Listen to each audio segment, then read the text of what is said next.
Corona की second wave पूरे हिंदुस्तान में कहर बरपा रही है। देश के कई राज्य घातक विषाणु का एपिसेंटर बन चुके हैं। हर रोज हजारों की तादाद में संक्रमण के मामले सामने आ रहे हैं। हर रोज किलर कोरोना दर्जनों लोगों की सांसें छीन रहा है। डेडली वायरस के प्रकोप से बचना नामुमकिन नजर आ रहा है। मगर इसी संकट काल में एक नई बीमारी दस्तक दे चुकी है, जो कोरोना संक्रमित मरीजों को न सिर्फ अपने शिकंजे में जकड़ रही है, बल्कि जिंदगी भी लीन ले रही है। आखिर कौन सी है वो बीमारी जिसका कोरोना काल में भीषण कहर है जारी? आप खुद देखिए।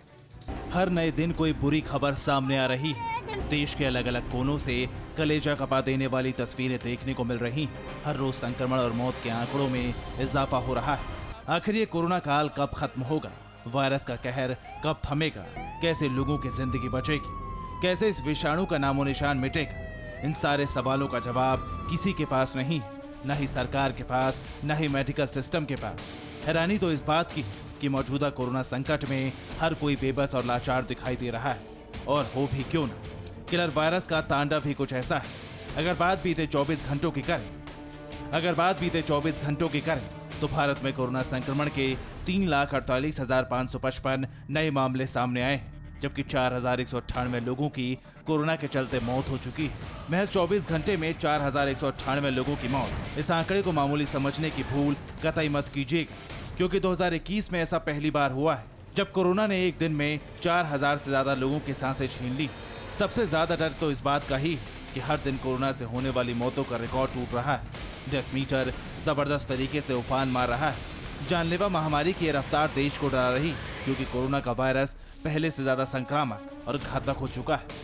और इसी के चलते पूरे देश में विषाणु का अटैक पीक पर है। आखिर कैसे? पहले उसे देखिए।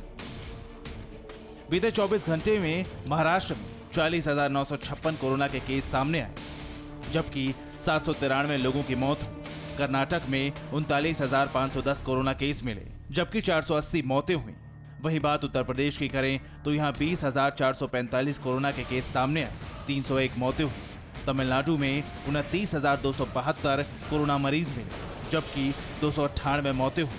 पंजाब में 8,594 कोरोना मरीज मिले, जबकि 214 मौतें हुई। छत्तीसगढ़ में 9,717 कोरोना मरीज मिले, जबकि 199 लोगों की मौत हुई। राजस्थान में 16,080 कोरोना मरीज मिले, 169 लोगों की कोरोना के चलते मौत हो गई। वहीं दिल्ली के पड़ोसी राज्य हरियाणा में 11,637 कोरोना मरीज मिले, जबकि 144 लोगों की मौत हो गई। गुजरात में 10,990 कोरोना मरीज मिले, जबकि 118 लोगों की मौत हो गई। उत्तराखंड में 7,120 कोरोना मरीज सामने आए, जबकि इस विषाणु के चलते 118 लोगों की मौत हो गई। वहीं झारखंड में 4,365 कोरोना मरीज मिले, जबकि 103 लोगों की मौत हो गई। अब आप ही अंदाजा लगाइए कि आखिर कैसे हिंदुस्तान में किलर कोरोना कोहराम मचा रहा है। कैसे देश के अलग अलग राज्यों में, जिलों में, शहरों में, कस्बों में कहर ढा रहा है। हर नए दिन के साथ विकराल ही नहीं बल्कि विनाशकारी होता जा रहा है। कोरोना वायरस की लहर ने हर किसी को झकझोर के रख दिया है। देश में इस वक्त कोरोना के करीब 37 लाख एक्टिव केस हैं, लेकिन इस महामारी के बीच एक और बीमारी ने आफत बढ़ा दी, और वो है म्यूकरमाइकोसिस, यानी ब्लैक फंगस। कोरोना के लक्षणों के बीच मरीजों में म्यूकरमाइकोसिस के लक्षण दिखाई दे रहे हैं। महाराष्ट्र, गुजरात और राजस्थान जैसे राज्यों में इस बीमारी का असर ज्यादा दिखाई दे रहा है।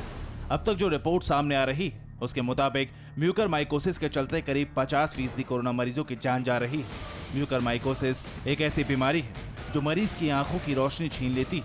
इसके चलते मरीजों की आंखें निकालने पड़ती है।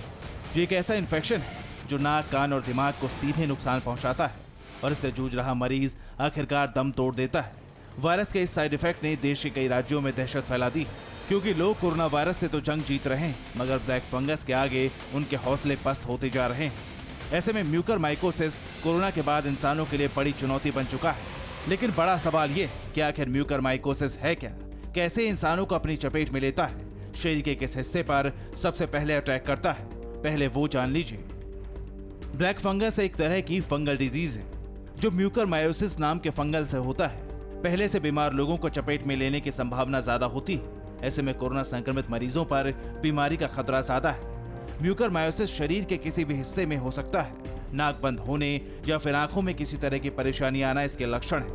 एक तरफ कोरोना डरा रहा है तो दूसरी तरफ ब्लैक फंगस के कहर से लोगों की जान हलक में अटकी हुई है। लेकिन इन सब के बीच राजधानी दिल्ली से राहत की खबर सामने आई है। दिल्ली में संक्रमण के नए मामलों में गिरावट आई है। जो कि काफी मायने रखती है, क्योंकि कोरोना के सेकंड वेव के बीच दिल्ली में कोविड केस की संख्या कम होना इस बात का संकेत देते हैं कि राजधानी में कोरोना का पीक अब खत्म होने के रास्ते पर है। अगर इस तरह संक्रमण के नए मामले घटते रहे, आने वाले कुछ दिनों में सिलसिला जारी रहेगा तो जल्द दिल्ली कोरोना संकट से उबर सकती है। इसी बीच पॉजिटिव खबर ये भी सामने आ रही कि अगर सब कुछ ठीक रहा तो जल्द ही कनाडा और अमेरिका के बाद हिंदुस्तान में भी 2 से 18 साल की उम्र वाले लोगों के लिए कोरोना की स्वदेशी वैक्सीन तैयार हो जाएगी। सूत्रों की माने तो central drugs standard control organisation यानी CDSCO की सब्जेक्ट एक्सपर्ट्स कमेटी ने मंगलवार को 2 से 18 साल उम्र वालों पर भारत बायोटेक की वैक्सीन के सेकंड और थर्ड ट्रायल को मंजूरी दे दी।